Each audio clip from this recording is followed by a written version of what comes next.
difference, one cup at a time. Yeah, this is tea time. Yeah, making a difference, one cup at a time. Tea time. So be sure to grab your tea, grab a seat, and tune in to Miss Liz.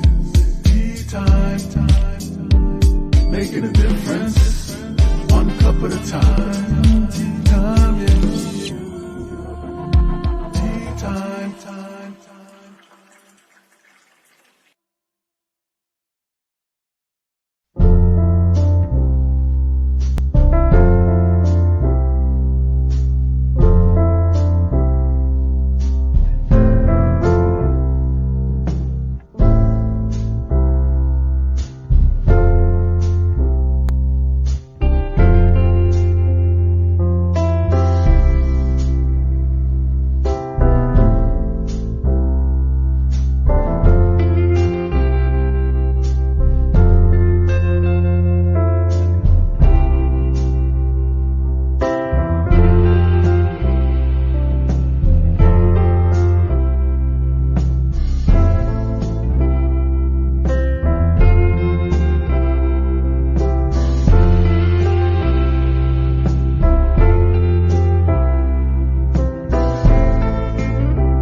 Well, welcome.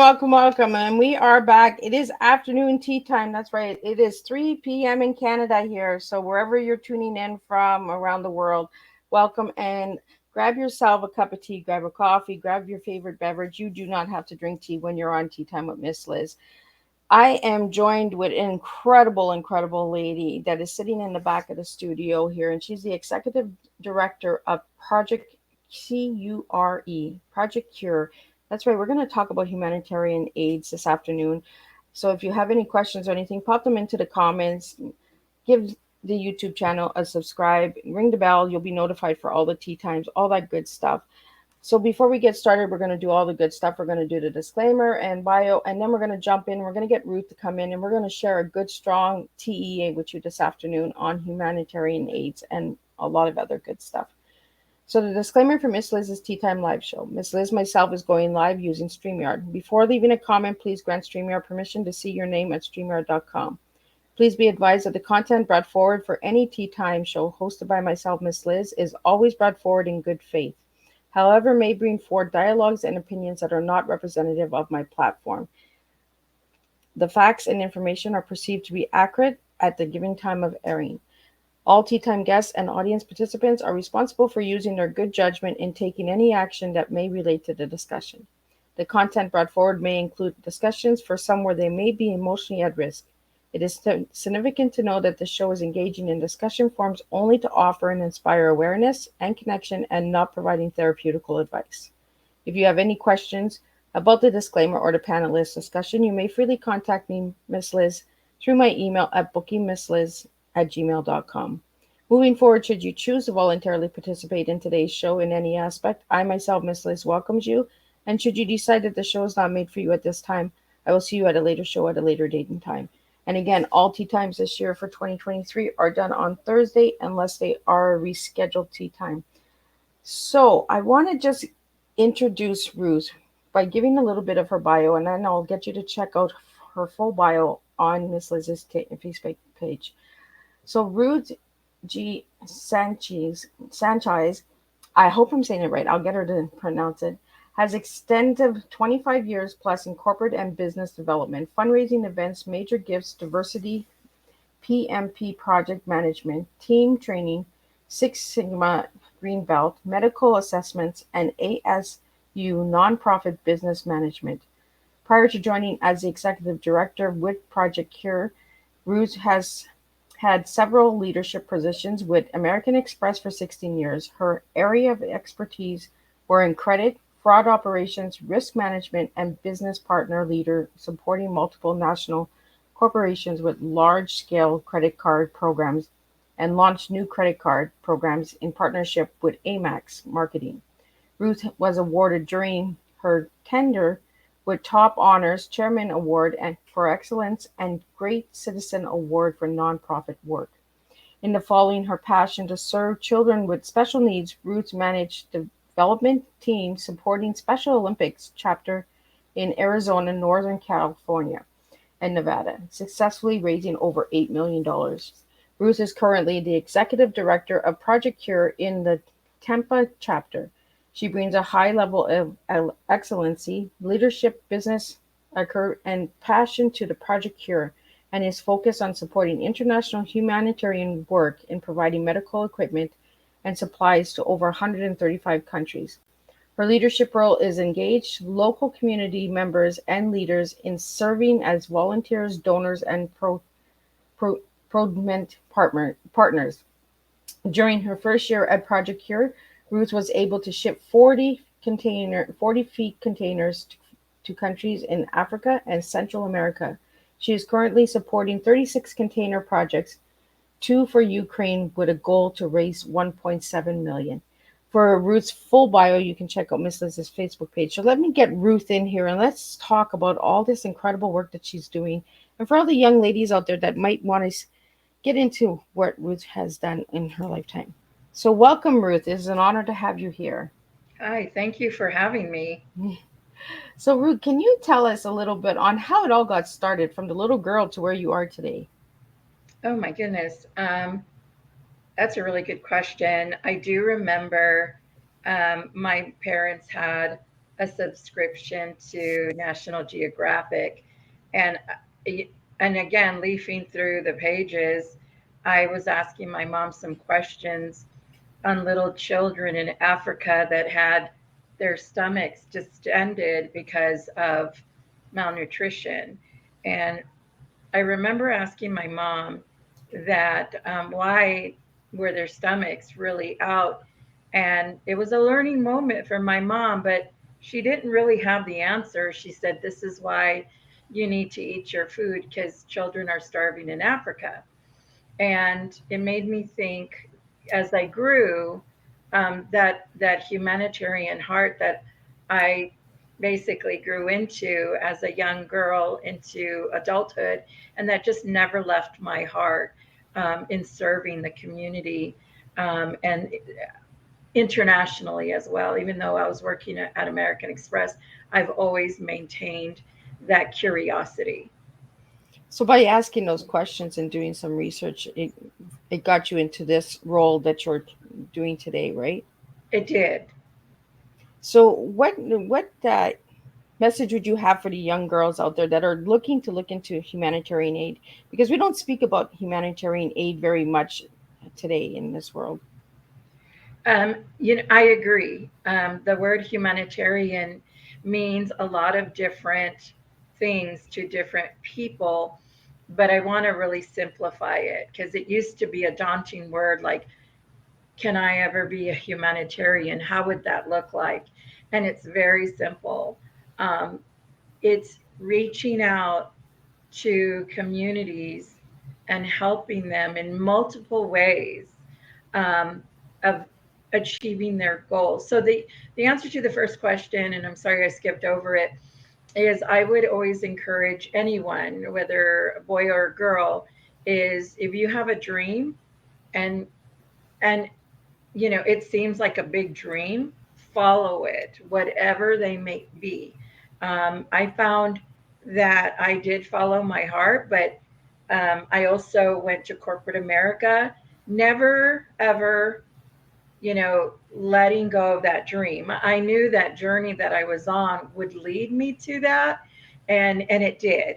And so, even at corporate America, I was always engaged in volunteer work because most big companies have it in their mission to support society and the needs of the community. And so, I engaged in volunteering for homeless shelters. I engaged with, you know, um, Special Olympics, which was raising funds and awareness for individuals with intellectual disability and letting them and allowing them to realize their dreams. And in the world of sports, it's kind of an even playing field, and it's very encouraging to the Special Olympic athletes to gain that confidence, to go out into the world to find jobs, and it also helped that my oldest son has special needs, and he is engaged with Special Olympics, and he's full-time employed. He went and did some educational trade learning, and so I, with what I'm trying to say is find opportunities to help your local community nonprofits, because as much as I did a lot of different work in the field of nonprofit, it led me to what I do today, and that's helping international communities that are really in need of relief. And that looks like supplies for clinics, medical equipment for hospitals, and I've even gone to Africa to see and to tour the hospitals, um, to confirm, okay, this is really what you need. And as an assessor as well, I look to see of what they need and that they didn't realize they need. So I'm that second pair of eyes, because our partners know what they need and Yeah. doctors know what they need. But sometimes it takes an outsider to say, did you ever think of this? Oh, I didn't know that you provided that. Yes, we do. So it's a long answer to a short question, but I hope I answered it. Oh no, you did well. I want to. You mentioned Special Olympics, and you mentioned your son, and I'm guessing that's why you got into the passion of getting involved with Special Olympics because of your son, correct?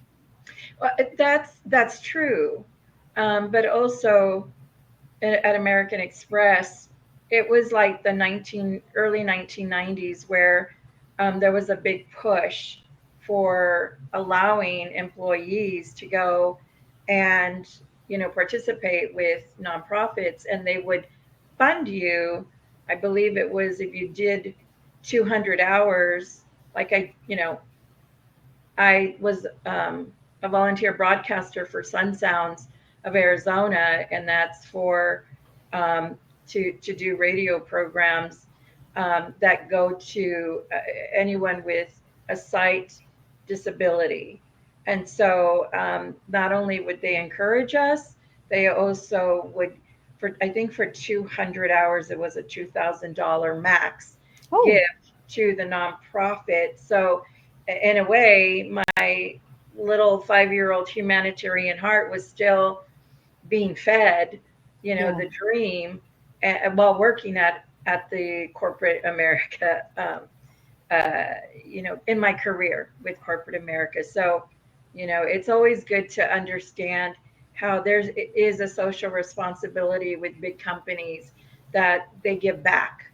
And I was able to do that, even though it really wasn't full time for my work that I do now in the nonprofit. It basically supported and financially supported the nonprofits that I was interested in. So, and Special Olympics is near and dear to my heart. So we have a question here for you, Ruth. How did you find out?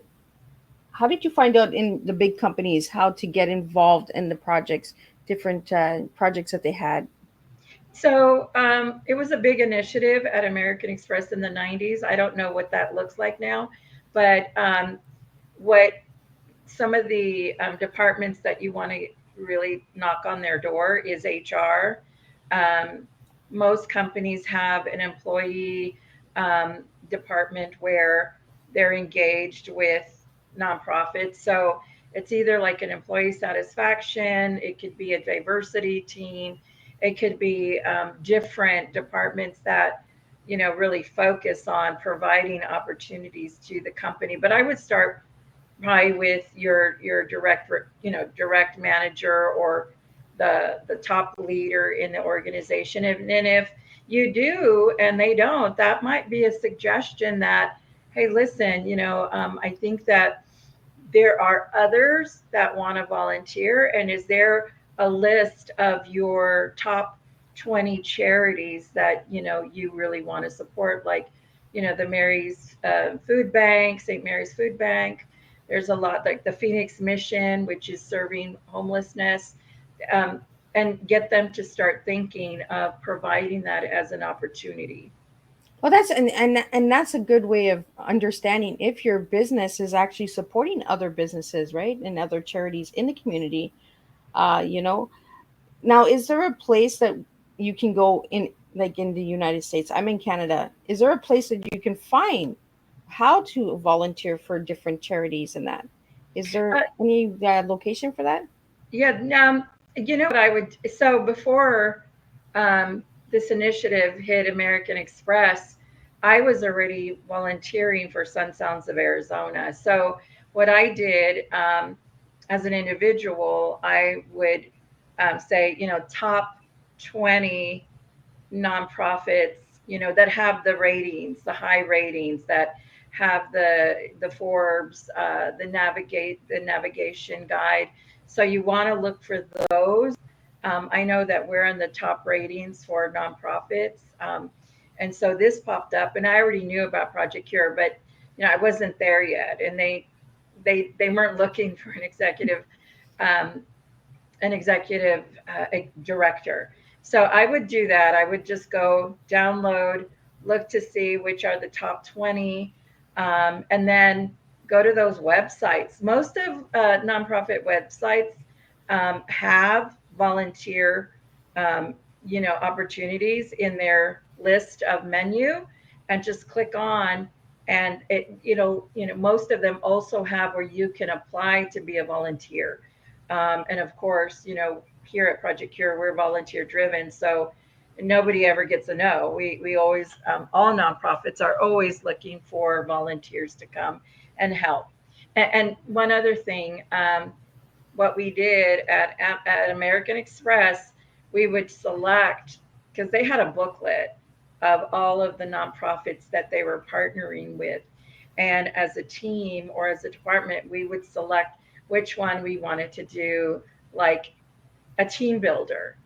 And so here, as the executive director here in nonprofit, and if anyone is listening to this and you're in Arizona, you certainly can go to our website and look for those volunteers, because we've got, I think, 20 companies that are in our warehouse, and they're doing anything from sorting supplies. They're loading 40-foot containers that are destined to go to Ethiopia, Somalia, and countries like that. So yeah, if you do a little research, there's so much information on the web. So we have another question here for you, Ruth. What is the benefits of volunteering? Oh my goodness. So I consider myself a lifetime volunteer, and you know, everyone has like hobbies or things they want to do, like to do. You have your job, you're focused on that. But I found out pretty early in my world of career was when you do something for someone that may never thank you or understand who you are and what you did for them, regardless of that, you walk away with a feeling that no amount of money could ever give you. And, when I would read, like, my program on Sun Sounds of Arizona was on angels. And I was the producer, the editor, and I rarely ever edited. I would select different kinds of media to read from. And when I would put these stories together, or I would be so proud that this is going to go out to those that can't pick up a book and read, or have difficulty reading. And actually, my sister-in-law years ago was in the hospital giving birth to my niece, and they were playing my program. And I to get even letters that people say thank you, and they don't know who you are. They just said, your voice is calming, thank you for selecting the stories, it gave me inspiration.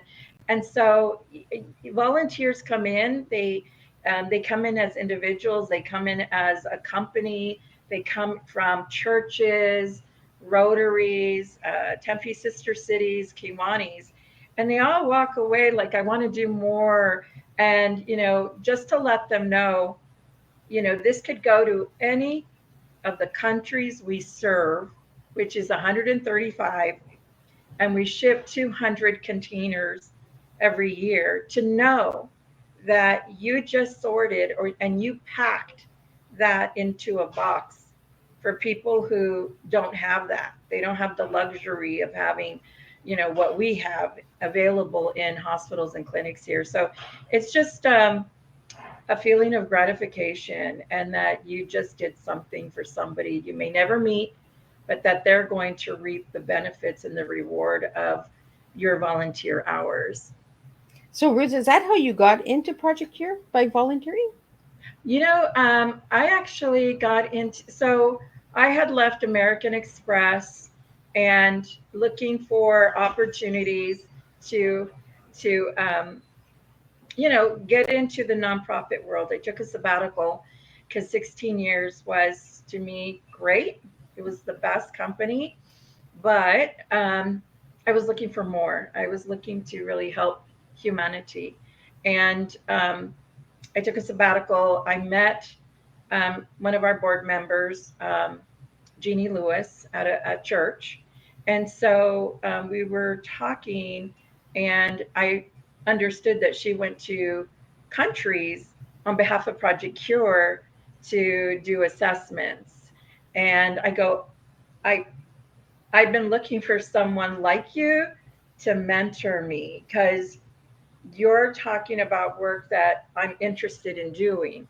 And so she led me to a couple of other nonprofits, but that is how I entered the world of nonprofit. But I was already engaged as a volunteer, 30 some years ago, before Project Cure. But I did learn about Project Cure from her, and I did bring a group during my sabbatical, because I was mentoring a gospel a band, and I said, let's do something for people all over the world. And so I enjoyed it, and I had that was my connection with Project Cure. 20 years later, I ended up as the executive director.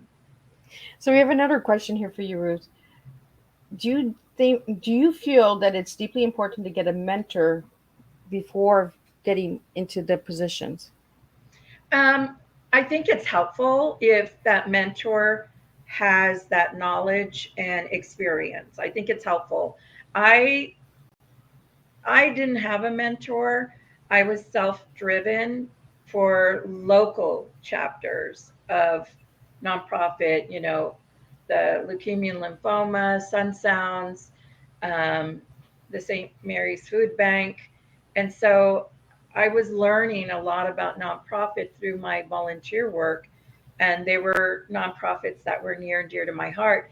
And then, you know, I I did have another job before this. I was Hope for Kids, and I did get that mentor. He was the executive director of Hope for Kids, and they did travel to 7 countries. And I actually went to Uganda my first 3 months being there. I was employed there. So I think it's helpful, but it should not stop you. So you're saying that they can do it if they're self-driven, right? Yeah, you do research. There are other nonprofits in the US that have a focus, an international focus. Um, by volunteering there, I would volunteer there just to see if that's within your mission, your self mission, and then get to know the staff, and reach out to them and ask if they'd like to mentor you. Um, but yeah, getting hands on is a good way to start. So we have a question here. So what is Project Cure? Yeah, so our Project Cure, CURE, is an acronym for, and I always forget, so I wrote it down, is Commission on Urgent Relief and Equipment. And that really kind of just quickly summarizes what we do. But I'll expand because it's work that we do with partners either in the United States or abroad. And what our focus is that we get to meet partners either existing or new that come with the need. And the need is really focused on medical equipment and supplies. And you know, when I first started, um, the executive director that was leaving the position gave me a list of projects, and one of them was to Tanzania. And I met with all of my partners, or made a phone call if they were in Africa or Central America or South America. And she had told me that they were struggling because every project there's fundraising involved. Um, what we do is we procure medical equipment and supplies from surrounding hospitals, manufacturers, clinics. We procure biomedical equipment, and the simple explanation of what is biomedical is you plug it in. And supplies.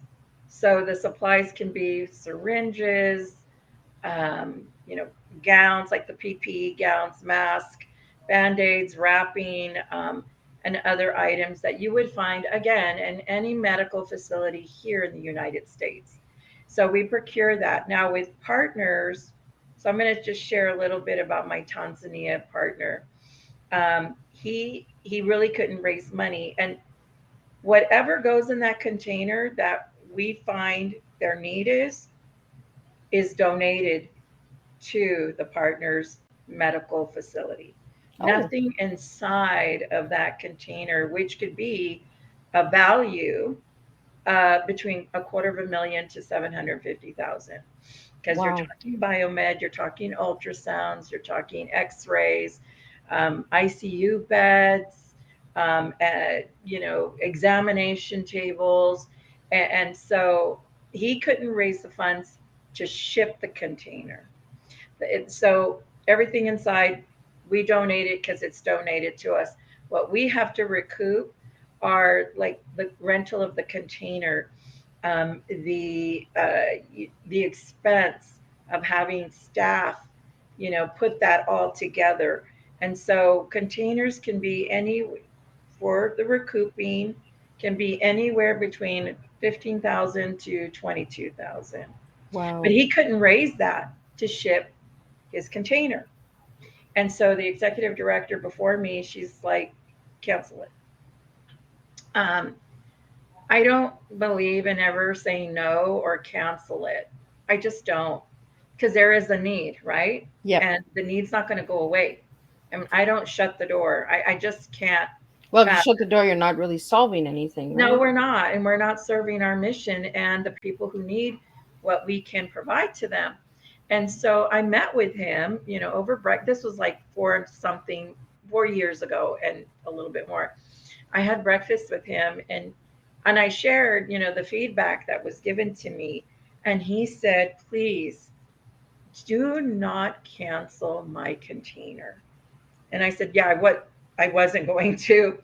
And the need that he had, he's actually an American who lives in Tanzania. He created um, a nonprofit that serves um,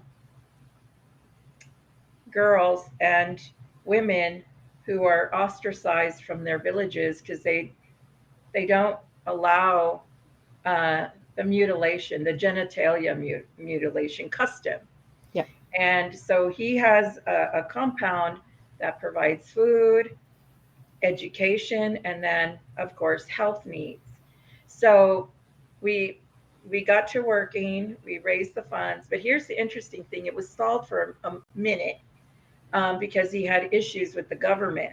So he ended up moving his compound, building a new medical hospital, and we got it shipped. Now it just landed, um, I think late last year, Oh, wow.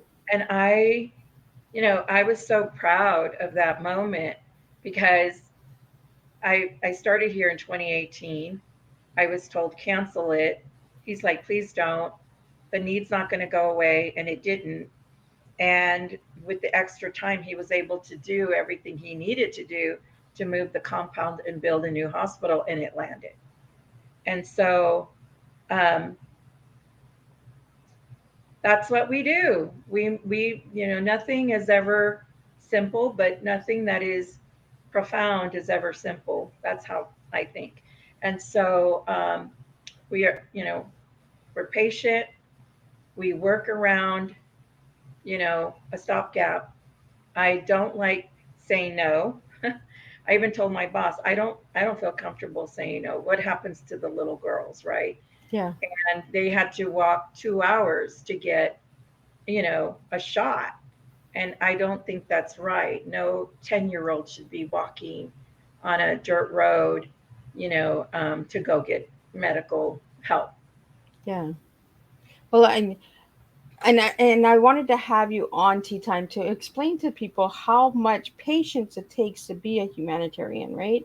Because many people, well, I want right now, I want instant answers, I want instant solutions.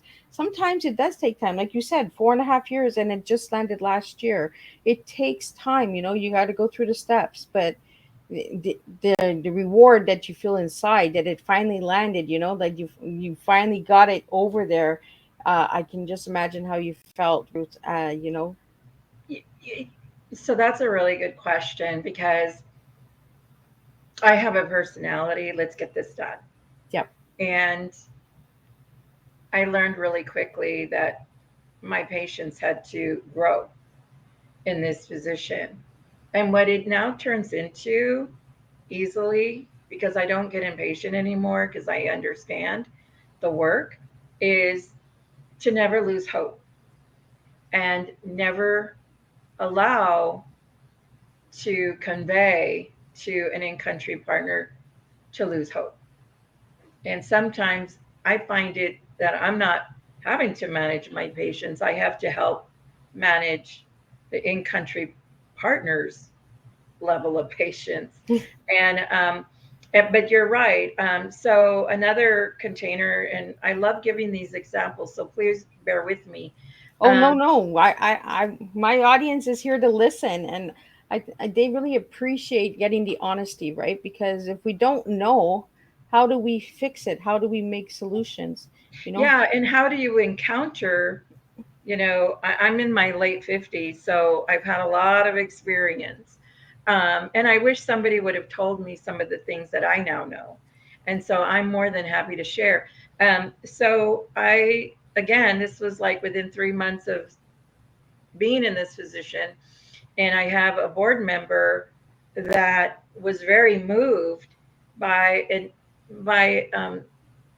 a video she saw of the Rohingya um, tribe that was experiencing genocide in Myanmar.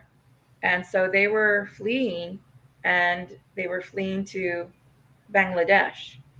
Well, we had not done a Bangladesh um, container for a couple of years. And headquarters was saying, well, ask the board member if they're willing to move it to the container to Mexico. Me being brand new, I took the advice and I shared it with the board member, and she started crying. And that's when I knew it was not going to go to Mexico. It was going to go to Bangladesh. And I said, stop your tears. We're going to send this to Bangladesh, and we're going to send it to the Rohingya. And I didn't know how I was going to do it. And so, about a couple of weeks later, my boss, the CEO, Dr. Doug Jackson, sent me an email from a com- sent me an email from one of his partners that he's thanking Doug for speaking at their conference. And oh, by the way, Doug, let me know if you have any work in Bangladesh, because I just gave a tour to the actress Angelina Jolie. And Doug sent it over and he goes, I think this is for you. And so I reached out and I said, we need a consignee. So every project needs a consignee, which is the in country partner that is responsible to release the container and take responsibility in making sure the medical equipment and supplies get to the facility. So I reached out to him and I said, this is what the issue is. We can't find a consignee to accept this container, a disaster relief container, um, for the Rohingya. And he said, I'm going to connect you to one of my contacts. And he is the Bangladesh general. So he was the general of the Bangladesh army, Wow. General Sadiqi. And so he's like, give him a call. And I did. And he was very responsive. And he said, I'm going to transfer you, and you need to reach out to my lieutenant. And I'm going to tell my lieutenant to do what you say needs to be done for this container. So the Bangladesh government had secured the army around that remote mountain where the Rohingya were, women, children, senior citizens, men, who all needed to still have medical care. And I talked to the lieutenant. 3 months later, it was being marched from, well, being driven, but I always say marched, from the port to that mountain. So when you talk about patience, there's always, I think, hope.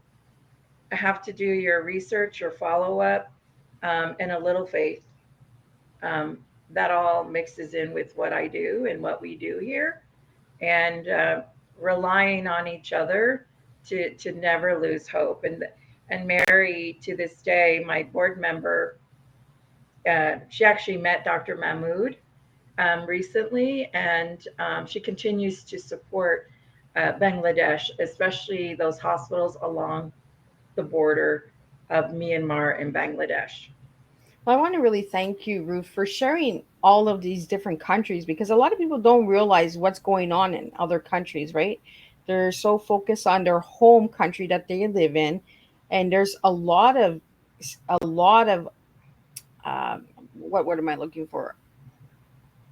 A lot of inhuman activity that's being done to people in other countries, and they don't have the resources that we have in Canada and the United States and that as well. So for you to do all of the work that you're doing with 135 different countries, some countries that many of the listeners probably haven't even known about or heard about, uh, you know, and you're working with all of these different individuals and different traditions and policies and all of the government laws and all of that. So that's a lot of stress.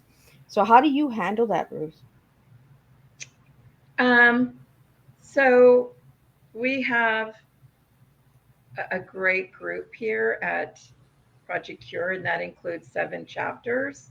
We're in Denver, which is our headquarters, obviously, Arizona, Texas, Chicago, um, Kansas City, Nashville, and Philadelphia.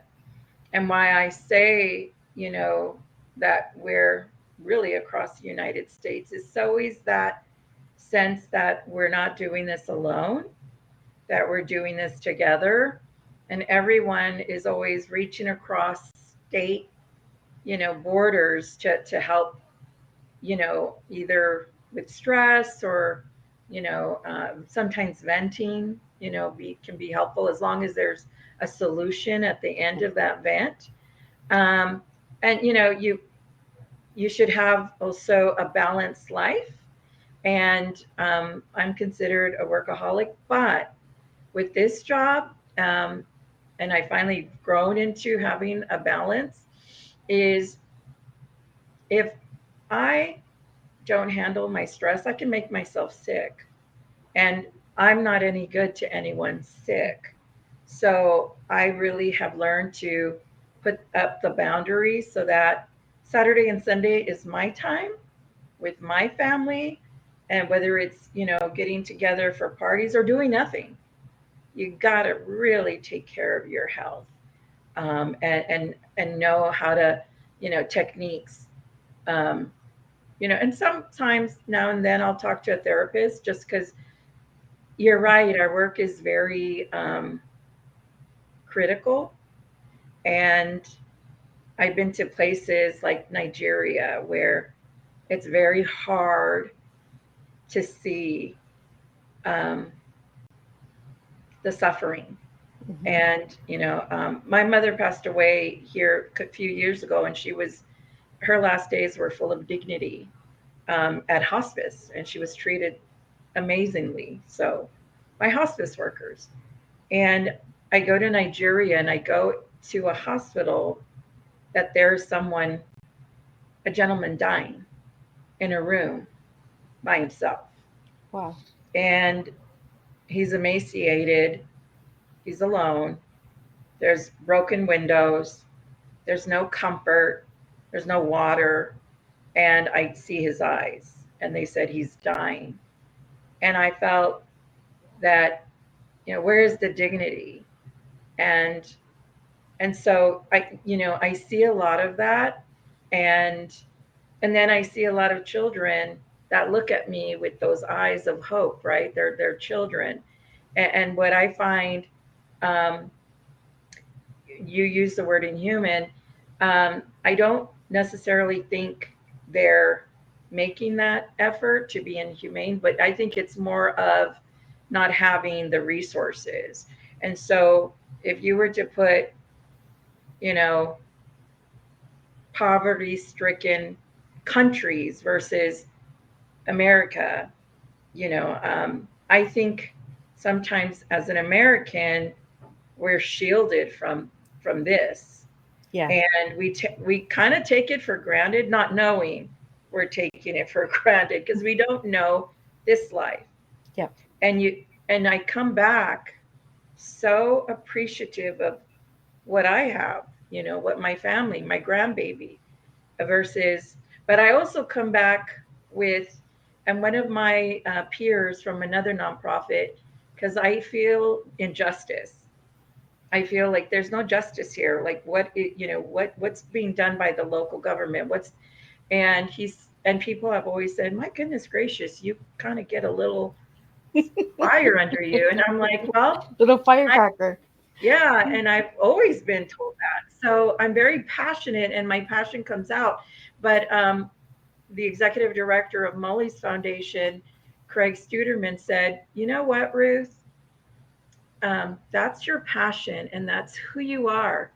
He goes, "I call that justifiable indignation." So I have this indignation of why is this happening? And and then I stop, and I I don't blame. I actually say, okay, now I need to do something. Yep.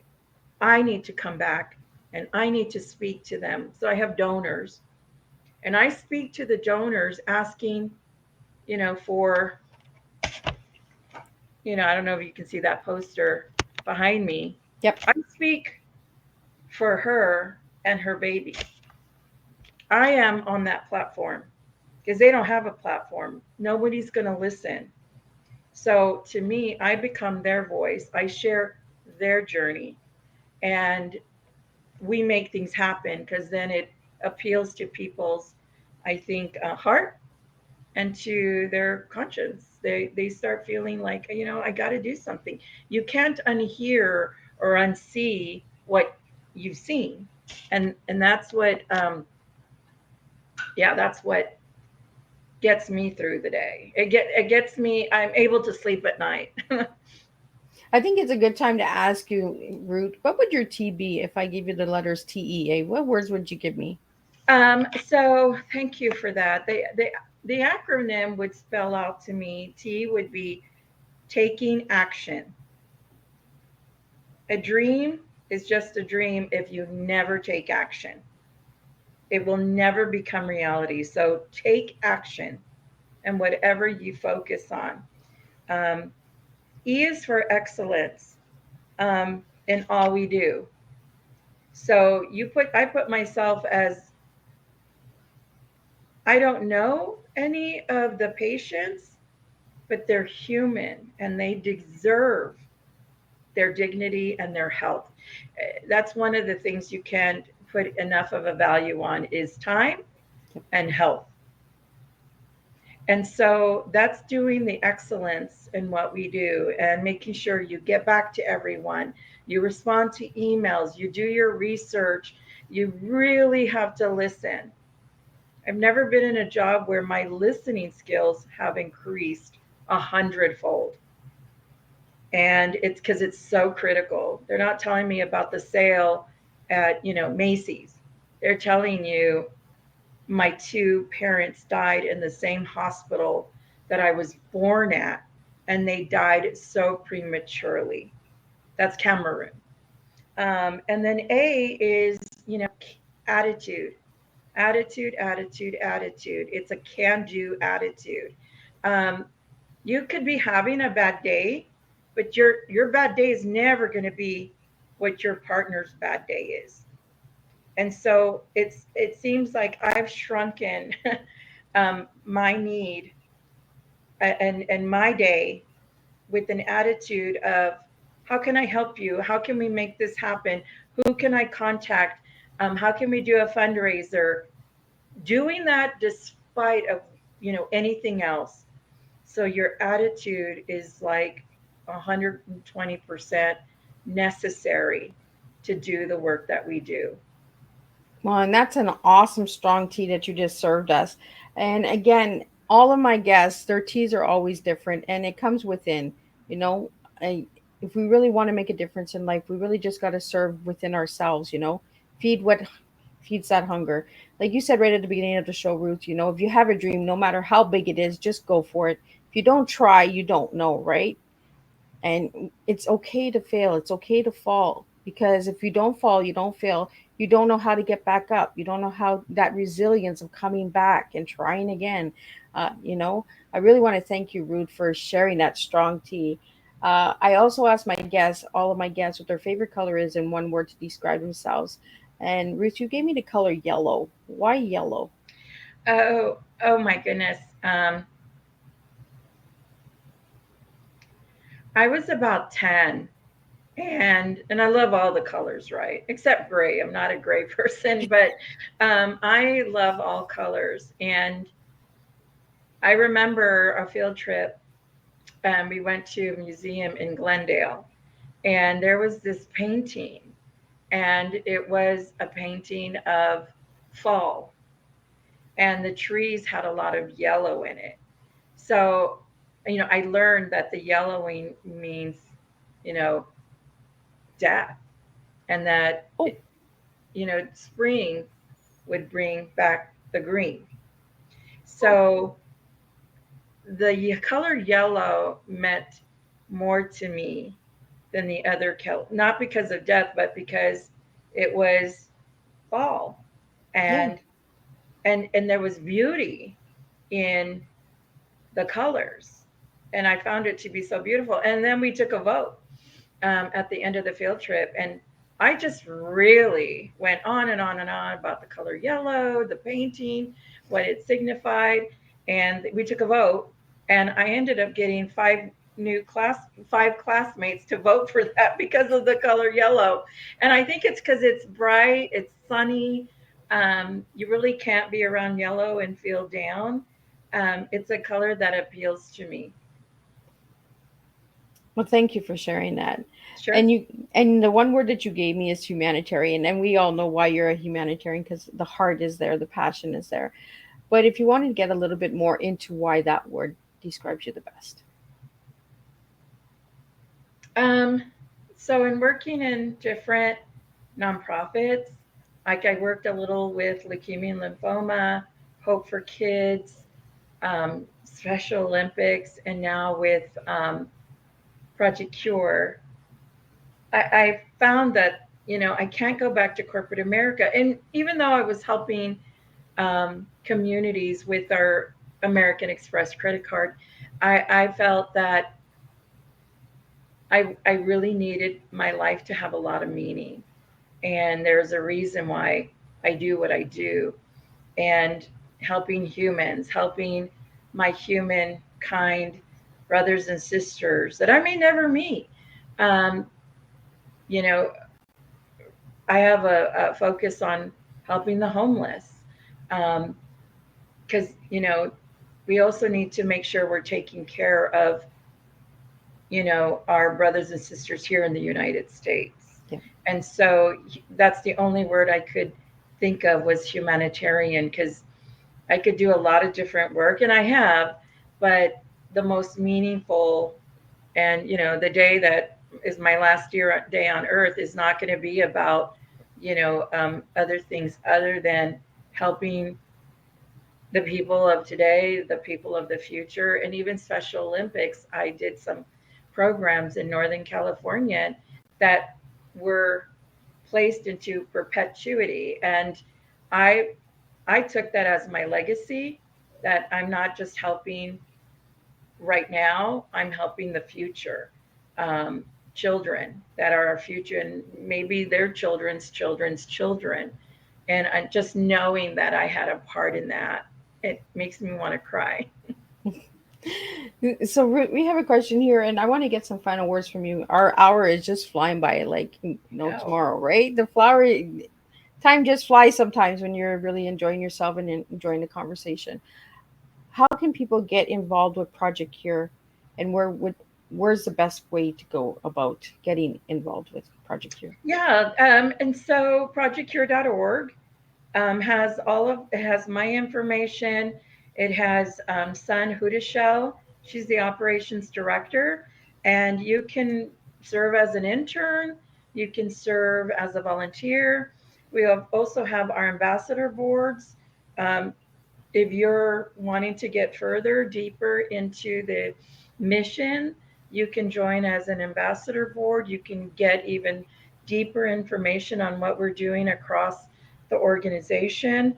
There's so many ways. There's cure kits, there's clinics where, we really like to recruit medical resources from the United States to go help in different countries. And so I would start with um, the website. And do you have any events that are coming up that people can take part in? Yes, there are events that we have. One is a third party event, it's casino night, and it's on our website. There's also a Cooking for a Cause, which is in Scottsdale. It is at the Lings Walk Shop. And for all of April, that every blackened chicken and pork dish, um, anyone who orders that, what they pay for it, we get back as a donation. So Oh, well, that's nice. I know, I love that. We just had a really good event in February. So I would say if you go to Project Cure and click on the Phoenix site, you will see information there. And if you want to just come and meet with me or take a tour, we have a microchip donated warehouse here on the microchip campus. It's 40,000 square feet of medical supplies and equipment. It's 2-story. Thank goodness they donate this space for us. If you want to bring in a group or come in and take a warehouse tour, I'm more than happy. It's one of the funnest parts of my job is to show off what we do here. I think that's really nice that you have those tours as well, because people get to see, right? That it's not just an office, it's not just, you can actually see the work and see the accomplishments that are being done. Yeah, I work in a warehouse. I get to see the 40-foot shipments leaving our dock. I Oh, get to wow. see all the blood, sweat, and tears of volunteers and interns and corporations load these containers, and they walk away just, like, we want to do this again. And I'm like, well, sign up. We're always looking for volunteers. So if anybody wanted to come in from like Canada or like another country and help with Project Cure, are they able to do that? Absolutely. So I have a lot of dignitaries and guests that come in from all over the world. And as long as I know, like dates and times, we'll roll out the red carpet. I had here the former vice president of Liberia, and he looked at some beds that we had and he goes, "These belong to me." And I said, "Well, first come, first serve, sir." And so yes, it probably would take more like a 2 hour tour, kind of like Gilligan's Island, and we would have some snacks, and we have board members that would, welcome that group or an individual. So yes, you just come on over. I've had guests from Ghana, Kenya, Uganda, Tanzania. I mean, all over. Oh, that's awesome. And that's also opening arms, right? Of welcoming people and saying, "Hey, come and see what we do, Come see firsthand how it's processed and how the shipping containers." It's really amazing what you do, Ruth. And I really want to thank you for giving back to others, as a humanitarian, sometimes just a thank you is a lot, you Thank know. you. That means a lot to me. It really, really does. And this was fun. This was Well, fun, Liz. Thank you so much. well, it was an honor having you here, Ruth. So any final words before we wrap up your tea time? Uh, yeah, just thank you to everyone who um, gave me questions and um, for, taking the time to hear about, things that are going on around the world. My family has always asked me, "What are you doing now?" And I go, "Just turn on international news and you will know where we're at." Like Malawi with the earthquake, Turkey and Syria with the earthquake, Ukraine. We're probably going to be doing work in Ukraine for the next 10 years. So thank you for opening up your worlds for things that you can get involved in.